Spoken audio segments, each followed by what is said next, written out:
we're here to help the earliest stage brands, the emerging brands, right? And there's, we play in that space because that's the future of the industry. And when we're thinking about the future, again, going back to the data, I mean, we need to be able to meet the need of that future. So this program is really important in a lot of ways. Yes, again, sort of authenticity of bringing the minority owned, founders to participate in that growth so that they don't get left behind. But simultaneously, I think that it's also creating opportunities to build profitability for the future. We're really, if the consumer preferences are shifting in that way. Welcome to Brands for a Better World, the podcast that brings you the stories behind the people and products building a more just, healthy, and regenerative future for us all. Tune in weekly, and together, we'll learn about why these better products and brands were created, how they're helping fix broken systems, and what you can do to support them. My hope is that you'll discover some new brands to love and get some sparks of inspiration that will help you live your best life. Hi, I'm your host, Gage Mitchell, founder of Modern Species, a sustainable brand design agency helping better brands grow to scale their impact. If you like this show, please help it grow by leaving ratings and reviews on your podcast app and by sharing your favorite episodes with your friends. Maybe this will be one of them. This episode's guest is Katrina Tolentino, Executive Director of Naturally Network, and we talk about the Minority-Owned Fellowship, how it works, why it's so important to support minority entrepreneurs, and some of the other things Naturally Network is doing to help lift up the industry. We then wrap up with a fun gift-themed rapid-fire question segment. Enjoy! Hi, my name is Katrina Tolentino. I am the Executive Director of Naturally Network. We are the largest membership organization convening and supporting the natural products industry, and we are now serving almost 38,000 across the country. 38,000, that's amazing. Well, I'm excited to have you on the show again. For listeners, you can take a look back in our archive and find a previous episode with Katrina, but have you back this time specifically to dive in a little bit more around the Minority-Owned Fellowship, which we're featuring in the Impact-Driven Gift Guide, because if we're trying to purchase things that make an impact, obviously we need to support diversity in various ways. So we've also got women-owned, we've got minority-owned fellowship, we've got fair trade, and all these things that kind of support a more just economy, lifting people up that have maybe been held back in many ways throughout their career or journey, or because of the broken system. So we're excited to feature some of the brands in your fellowship in this guide. But for people listening, I think they might want to know a little bit more about this movement and why it's important. So let's just start with the basics. What is the Minority-Owned Fellowship, and what does a business need to do to qualify? So the Minority-Owned Fellowship Program is a 12-week sort of CPG business foundations program. It's really geared for the earliest stage founders. So we're typically looking for companies that are at least 51% minority-owned, companies that are under 5 years in existence, and a minimum of $10,000 in revenue for the last 12 months. So really the requirements are pretty low. We're really trying to identify and find as many people as we can to support, even regardless of whether they get into the fellowship program. And what I love about the fellowship program is that there are three sort of classes and class styles that are really meant to activate the community. So the fellowship is both education, but also facilitated networking. So cool. The education is being taught by experts in the community. So they're meeting resources while they're learning.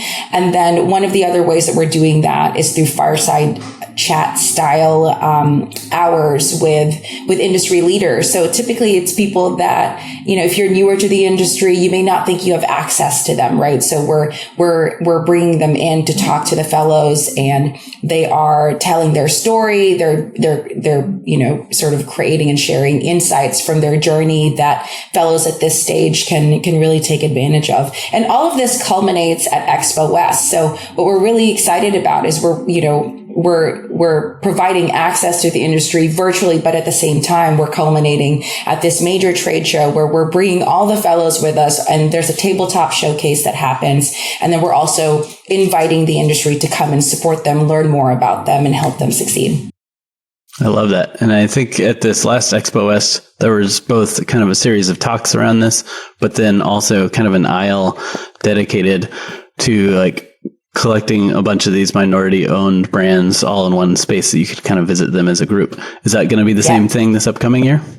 Yep. We are going to be hosting sort of breakfast style events where the community can come and meet the fellows. There's 16 in the program in one of our meeting rooms. And it's meant to be a casual event. You know, they're there to really sort of talk to the founder, learn more about the brands. And then we have everyone from retailers, investors, industry leaders, other founders coming to visit them. So again, really facilitating the relationship building piece. Nice. I love it. And it's so great to see it. I feel like it was a big presence at the last trade show and hopefully a continuing growing presence because let's be honest, this industry, all industries probably, but especially this industry needs more minority ownership, more representation from different cultural backgrounds, from different genders, different everything, because the like many industries, the kind of old white boys club kind of took over, and that's where, you know, those people had more of the opportunities and more of the privilege to get into this space.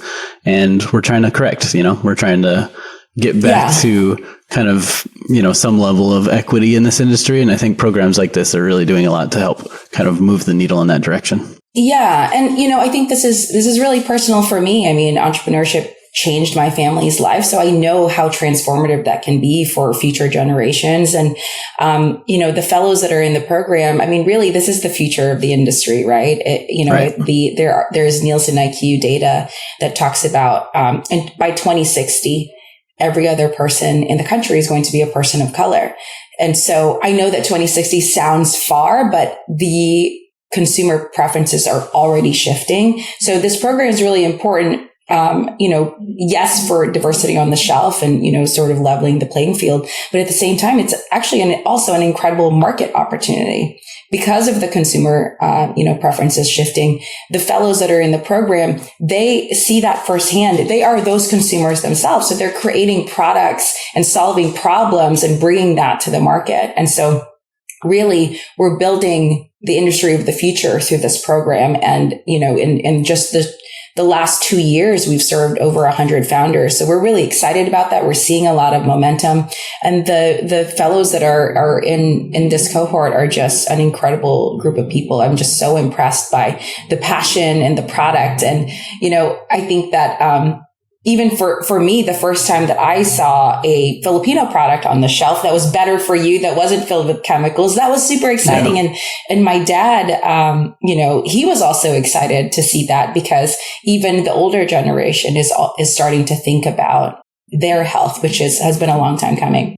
Yeah, absolutely. And I think you nailed it there, that it's not just about like creating more equal access for entrepreneurs, which is important because, as I was kind of alluding to, like, for example, access to funding, like most funding goes to white male founders, right? It's much harder for women to get funding. It's harder even there, for a minority and a woman to get funding, right? So like trying to increase access, increase awareness, create opportunities is important, but it's also about the food on our shelves, right? If we're not, if people don't see their culture represented in the grocery stores, or when it is, it's just garbage food with terrible ingredients or something like that, that's not really helping anybody. And, you know, even if you're not from that culture, for me, like, it's exciting to go to a grocery store and see food from all these different cultures around the world and experiment with my own cooking. But especially if I was like from that culture and I don't get to have my foods in the grocery store that I shop at, that's got to be frustrating. You know, you get to a point where you're like trying to hunt them all down in specialty markets or online, which, you know, can be difficult at times. So I think it's equally about the opportunities and leveling the playing field a little bit, but also just about like, let's diversify our grocery stores, right? Yeah. I mean, we're really serving, you know, the needs of the future, right? But the future is really now. I mean, all of the growth in population is coming from multicultural groups, all of it, right? And then there's now major cities that already have, you know, much larger minority communities that is much larger than the white population. And so some of these cities are becoming big centers of not just innovation, but sort of kind of a cultural influencers in a lot of ways. So that's been very fun and interesting to see. And I also think that it's one of the most authentic things that we can do to create that diversity on the shelf to meet the needs of the consumer, that it's minorities that are doing that. So that's also one of the things that's really, important from an authenticity perspective. Yeah, absolutely. If you just leave it up to, I don't know, Kraft or General Mills or something to try to fill all the gaps, they're just going to look at existing market data and not see the actual pain points often of like what the real people on the ground need and are looking for, because, they're just looking at these big chunks of macro data and they're like, people want more Cheetos, so let's make 6 different flavors of Cheetos, right? But it's like, well, maybe that's not what the world needs, right? Maybe the world needs like agua frescas on the shelf. Like maybe there's just some basic things that are just missing, like that we should be filling the shelves with, not 10 other flavors of something that people already have too much of. And that's actually a really great point. I mean, big CPG is absolutely already shifting products to meet that consumer preference shift, right? And so, I would hate for us to not take the time to bring minority owned brands as part of that growth. Again, I think it's one of the most authentic things that we can do. Yeah, that makes sense. And so, as we've been discussing, obviously supporting these minority entrepreneurs is important. It's important for the world, all the consumers out there who are missing these products. It's important for the industry. It's important to help lift these entrepreneurs up. But why is it important to naturally network specifically? Yeah, I mean, I think it just goes back to being authentic and we're here to help the earliest stage brands, the emerging brands, right? And there's, we play in that space because that's the future of the industry. And when we're thinking about the future, again, going back to the data, I mean, it absolutely, we need to be able to meet the need of that future. So this program is really important in a lot of ways. Yes, again, sort of authenticity of bringing the minority owned, founders to participate in that growth so that they don't get left behind. But simultaneously, I think that it's also creating opportunities to build profitability for the future. We're really, if the consumer preferences are shifting in that way, but the founders aren't on the shelf, the products aren't on the shelf, that is a missed opportunity for the industry. So I think the role that Naturally Network can play is to help foster that, is to really elevate the message around that this is an incredible market opportunity and that we want to support our minority founders in helping to shift that and for the future. Right. Because it's both an immediate need, like we need more of these products and more of these founders right now, but it's also that need is going to just continue to exponentially grow over the coming years, as you mentioned, with that 2060 the need stat, will just right? deepen, right? We're just scratching the surface of that need. So, I think there's the opportunity will continue to grow. Yeah. Speaking of which, I feel like based on this, just thinking of this conversation of where the future is going, I'm excited to see what the grocery store of the future looks like. Me too. Right now, there's like often in some of the bigger chain grocery stores, there's like one aisle for like ethnic foods or something. And you're like, really? Yeah, which one? One aisle of the whole grocery store? Like, where did all this other food come from? It came from some culture or some whatever. So it's like very segregated into this like one little aisle where they've deemed this the non like mainstream food or something like that. And it's like, come on, like this is all just good real food. Why don't we just spread it out through the store and diversify the whole store, right? Well, and I think what's interesting is that consumers have become so much more adventurous, right? So even the shift in preferences isn't just with minority consumers. Right. It's widespread, right? And there is a lot, music and food is blending together. There's a lot of opportunity in those types of collaborations. There's certain, there's cultures and just different things that are being highlighted and elevated. And if we're not all over the store, we're still not serving the consumer as best as we can, right? Because the consumer is so much more adventurous. So I think that there's a cross-pollination of culture and ideas. And I think the consumer is really excited about that. So yeah, I mean, I don't know exactly how that will shake out, but hopefully the ethnic aisle won't be just one aisle. I mean, again, which ethnicity? Yeah, exactly. Totally. And, maybe there's a future where the whole store has all the diversity of the different products, or maybe we end up going back to maybe some older days where you'd go to like 5 different stores instead of one major grocery store, and you go get your meat over here, and you go get your like noodles over there, and then you go get your veggies over here or something like that. Like maybe that's one path forward for the future. But yeah, it's like when I have to go out shopping and I stop at like literally like 3 or 5 different stores to complete my list, that's difficult, right? So it'd be nice if we combine convenience with diversity of products. Yeah, absolutely. Greener, eco-sensible living is possible when we make small changes that can have a big impact. When you shop Detox, you're purchasing eye-catching, appealing, and sturdy tableware that's made from naturally fallen palm leaves. Our microwave-safe, single-use disposable tableware is completely natural and compostable. Not only is it more attractive than other disposable items, it empowers and employs a workforce of women in India. Shop dtocs.com today.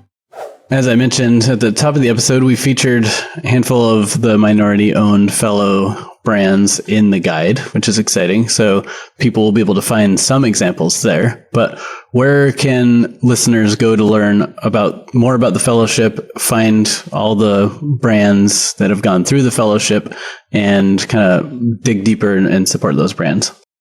Sure. If you head to www.naturallynetwork.org/ the letter M, the letter O, dash, I forgot what that word was, dash, fellowship, you'll find all the details about the fellowship, this year's cohort, and then last year's impact report. So, again, I think it's important that we're including as many people as possible. And so if you are called to support this program, we'd love to hear from you, whether, you'd like to speak or provide a grant.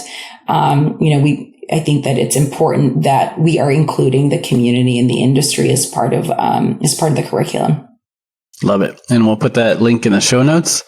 And, we're briefly started talking about Naturally Network a little bit, but I know Naturally Network also does a lot outside of this one minority-owned fellowship, right? You've got a lot of things going on. So let's talk about that a little bit for people who are newer to the Naturally Network story as well. So can you talk briefly about your other core programs and offerings? Yeah. So Naturally Network has 3 key priorities. One is we are a chapter-based organization. So we now have 10 chapters across the country. So if you are in one of those cities, we'd love to have you plug in and connect with your regional community. Our other 2 strategic priorities are creating more access to the industry. So, whether that's retail or with investors, and sort of the best practices that funnel up to getting on the shelf and staying on the shelf.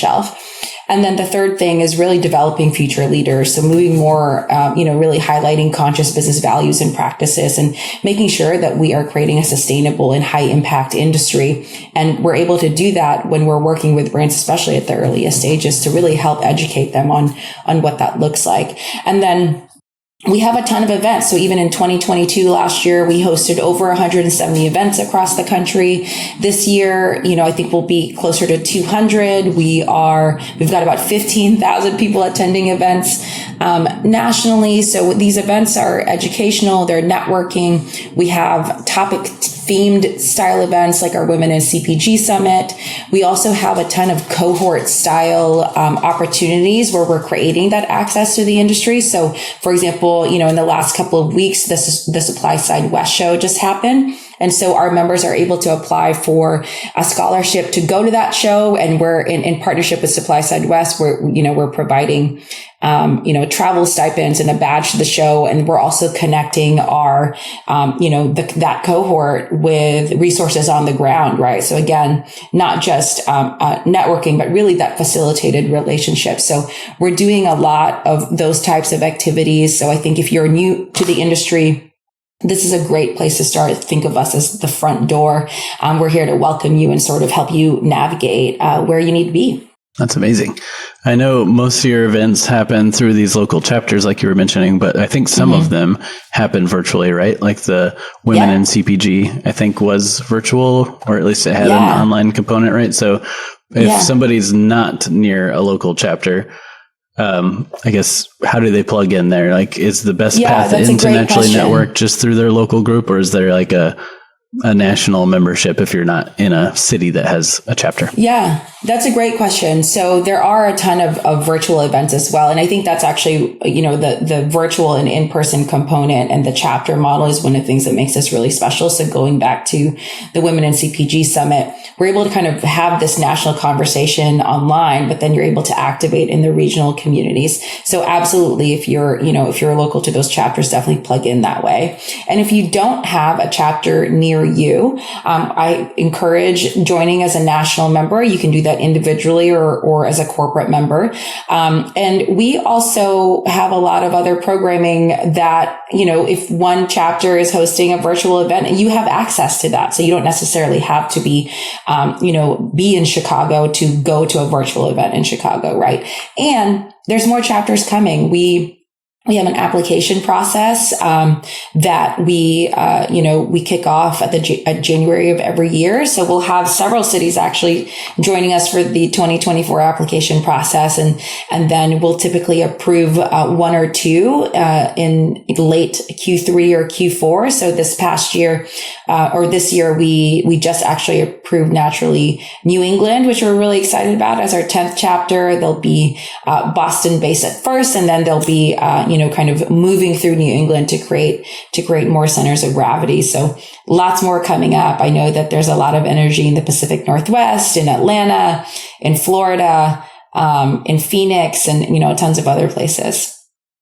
You never know where we're going to be in the next few years. Yeah. And I know there's definitely here in the Seattle area, a lot of movement around building a local chapter as well. So that's always exciting. And, I try to go and support wherever I can. But for those who maybe don't know if there's a hub building and maybe want to start their own, what does that application process look like? Yeah. So really the application process walks you through standing up a chapter. So we don't go into a community to tell it that it should be one. We really want the leadership in the community and the community to come together to decide that it wants to become a chapter.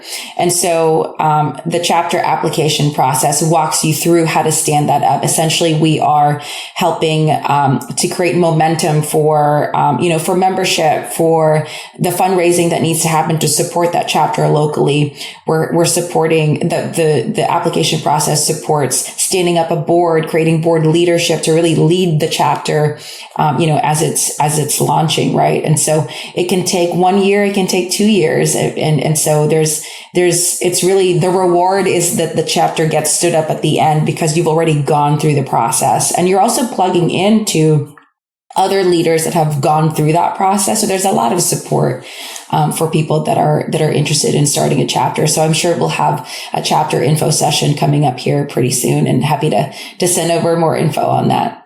Awesome. Yeah. So that's cool that there's some info sessions. So anyone listening, obviously check out the Naturally Network website for more information about some of those info sessions, or, find a local group near you. Of course, if you've got one, participate in that community or the virtual events. So lots of ways to engage. I love it. Yeah, definitely. All right. So, again, we're kind of promoting the impact-driven gift guide. And while we've intentionally didn't call it the holiday guide because we know gifting happens all year round, and all these gifts aren't, necessarily seasonal. You can use them for, give them for birthdays and other things. But, we are heading into the holiday season right now as we launch this gift guide. So figured a little holiday themed rapid round could be a fun way to wrap up this conversation. You mean the tough questions of this podcast. The fun questions, the fun but hard questions. Get personal instead of business. So let's just dive in. So what's your favorite type of gift to receive? Oh, food, hands down. Anything I can eat. I mean, I'm a big eater of things, right? And so I think a lot of people know that. And so I'm always happy to receive things that I can eat. Gluten-free, of course. Nice. Of course. So everyone who's got Katrina on their on their gift list, gluten-free. That's a good note. Yeah. I feel like people know me for food as well. So I'm always getting food gifts, but especially spicy food. Like people know that I love spice. So I'll often get like hot sauces, or I'll get, spicy this, spicy that, or whatever. So it's delicious. I can't help it. It's amazing. So what's your favorite holiday of the year? Oh man, I feel like Thanksgiving and December really, right? Like November and December, just that period. I just love that season because people are just, in a good mood, and there's lots of breaks that we can take after a long year. So I wouldn't say that it's necessarily, one specific holiday, but I love that time of year because people are more generous. And, I think our surroundings are also, just more cheery, right? So I think that's probably a good time of year for me. Yeah. It's like when the season's changing and you get to hunker down, put some lights up, maybe put some fires in the fireplace or whatever, but I like to actually put a fire on the TV. Yeah, it's fire TV, totally. But it's not like the dull winter yet where you're like, oh my God, I'm ready to get out of it. It's it's the exciting time of the colder season, hot chocolate and stuff, instead of like, I wish I could see the sun again. So I can see that. Gage, I think you're really speaking to where you're currently living. Yeah. And compared to a lot of people, I'm totally fine with clouds and rain, et cetera. Like I grew up in Colorado. Yeah. Super sunny all the time. I'm a pale redhead. That's not a great place for me to be, like sunburn central.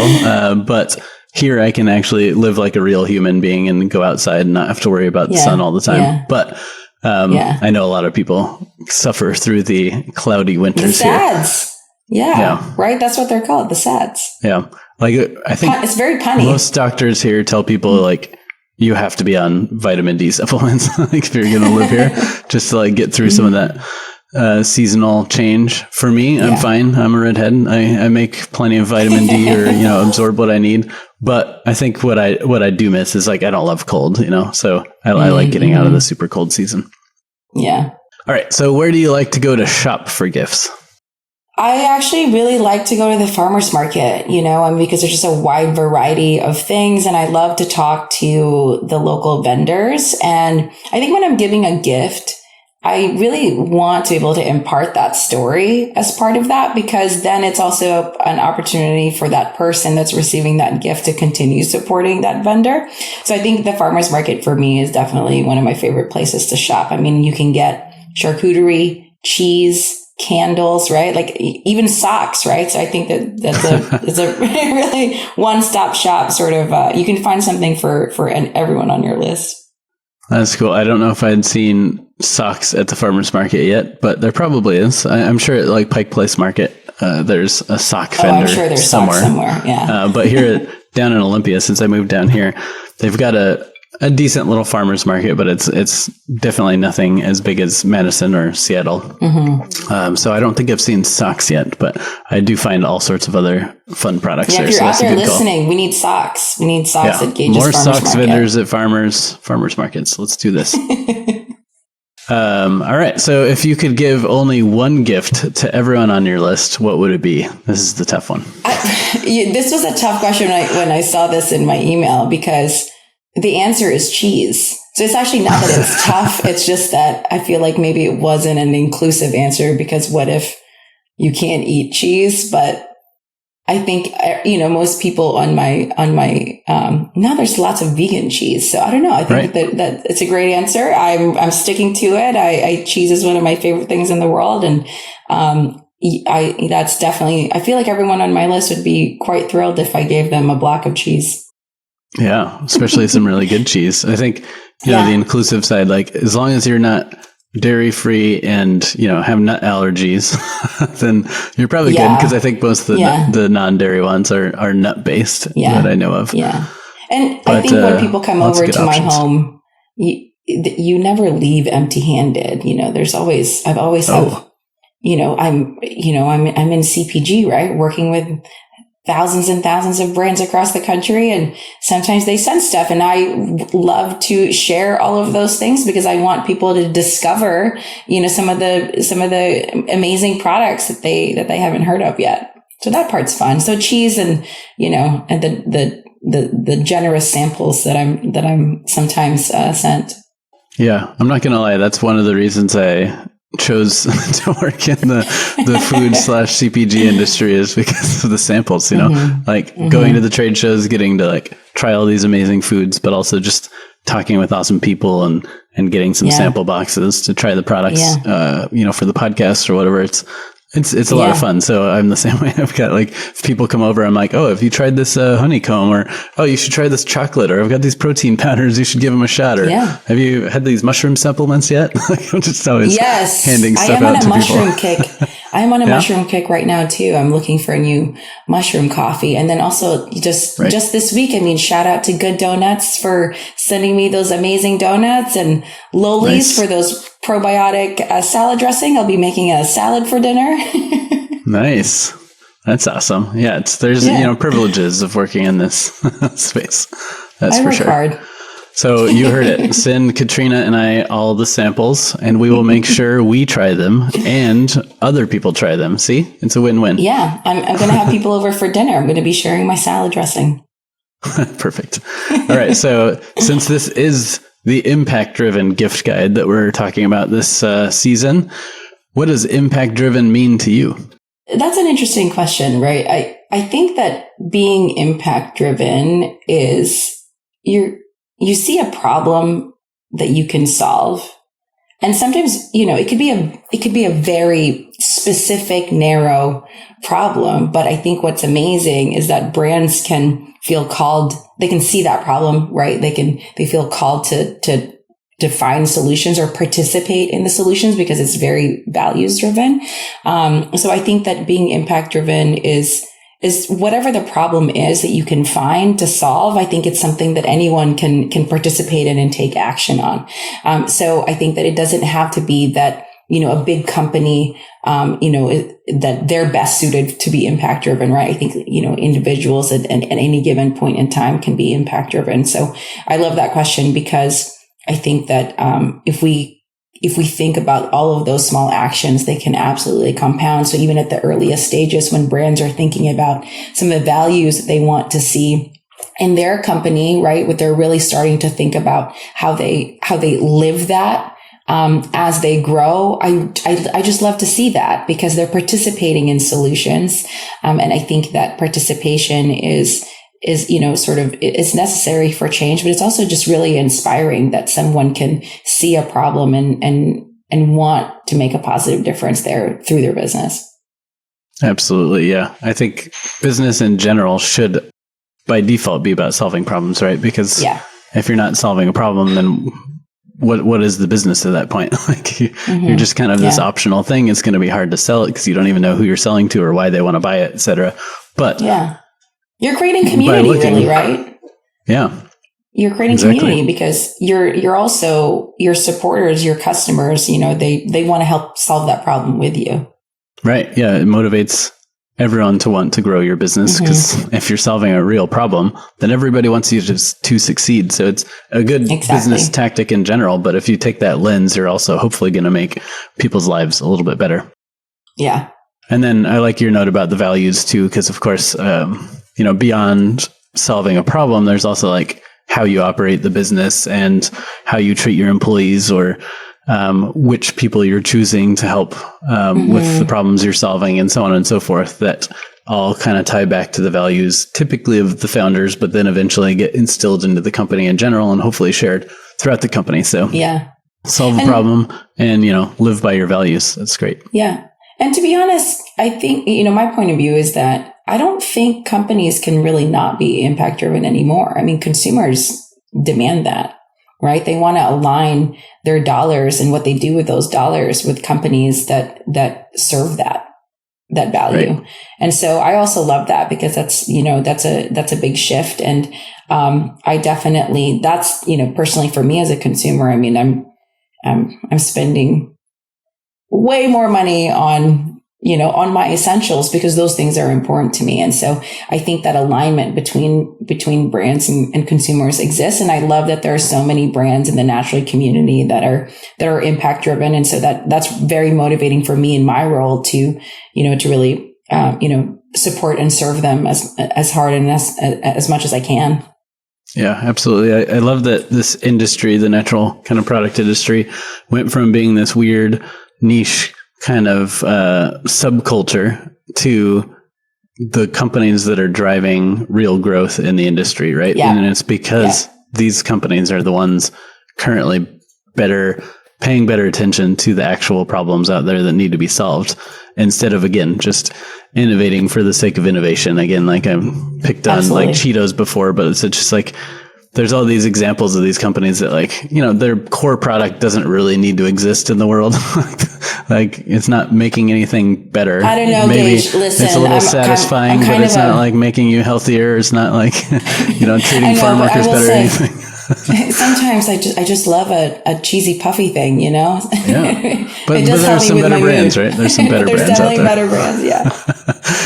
So I get that people need a crunchy, delicious thing. I actually have some cheesy jalapeno crunchy puffs in my cupboard right now. But I guess the point is that they're, instead of just thinking like, what's the new flavor or what's the new, brand partnership, like, why not think about like, well, what would actually make this product not just delicious, but actually good for the people eating it and good for the people making it and, good in general. Exactly. So that's what I love about this industry. It's like, we brought that to the mainstream and now it's driving pretty much all the growth in the industry. Yeah. And it is a very generous industry. Right. And I think that generosity, you can really, that's exactly what you're talking about, right? You can see those values in action. And that's, I love that about this industry. Yeah, absolutely. Well, it's always a pleasure to chat with you. And I'm somewhat wishing we would have recorded our fun conversation before I started recording, but maybe we'll do that in a future episode. We'll just have like a B-roll of all the fun chats. The B-roll of how we want to come back as our dogs. Yeah, absolutely. Yep. Getting old, come back as our dogs, all those fun things. So, well, it turns out we both have knee problems. We learned that together today. See, we're basically the same. We love food, have knee problems, want to come back as a pet. I love it. Sounds good. But again, thank you for doing all that you do to support the community and help move the industry forward into the future. It's always fun to chat with you, and I'm, honored to help kind of promote some of these minority-owned brands and Naturally Network in general. So thanks for carving out some time to help spread the word. Yeah, and thanks so much for having me, and always appreciate all the support. Cheers. Thanks for listening. To learn more about the Minority-Owned Fellowship, Naturally Network, or Katrina, go to naturallynetwork.org. To get your copy of the gift guide, go to modernspecies.com/gift guide. If you like this show, remember to help us grow by liking, reviewing, and sharing. If you're new here, don't forget we have over 100 episodes in the archive. Some might be called Evolve CPG, but it's the same show, so dig in for more goodness. If you consider yourself an impact-driven professional, join me over at impactdriven.community, where we're supporting each other's growth as impact leaders.